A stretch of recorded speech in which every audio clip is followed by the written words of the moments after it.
Donc autour d'Orange de pitcher devant vous.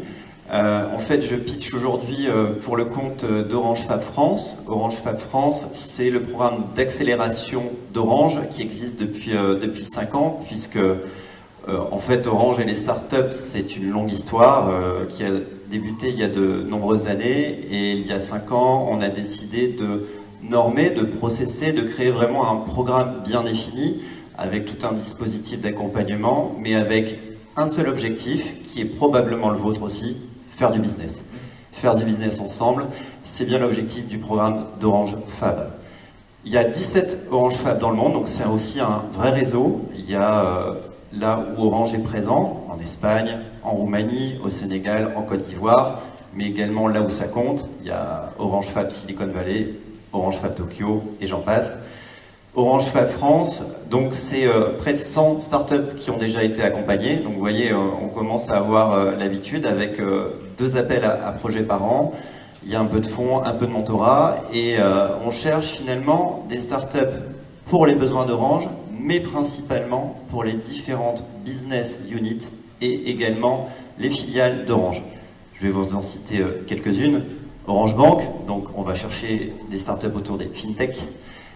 Orange Cloud for Business, comme son nom l'indique, ce sera autour du cloud. Orange Business Service, autour des services aux entreprises. Orange Cyberdéfense, qui est devenu récemment le premier acteur européen de la cybersécurité. Donc là, je crois que j'ai pas besoin de préciser l'objet de Orange Cyberdéfense. Il y a aussi autour des contenus, via Orange Contents, et j'en passe. Et évidemment, tout ce qui est Orange que vous connaissez peut-être un peu plus, Orange Grand Public, autour de la relation client.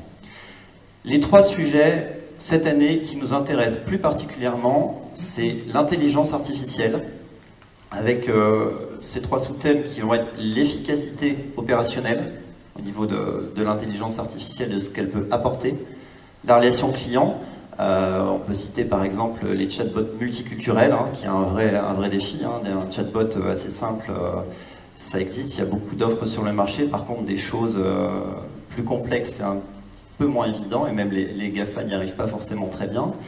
Et puis, autour des nouveaux services B2B et B2C que peuvent amener l'intelligence artificielle. Le deuxième sujet, c'est la 5G. Et ça tombe bien, puisque je suis dans un territoire qui est en cours de déploiement sur la 5G, puisque Lille a été retenue comme ville pilote d'un pré-déploiement 5G qui est actuellement en cours. Et la 5G, c'est un modèle en rupture, c'est pas une évolution de la 4G.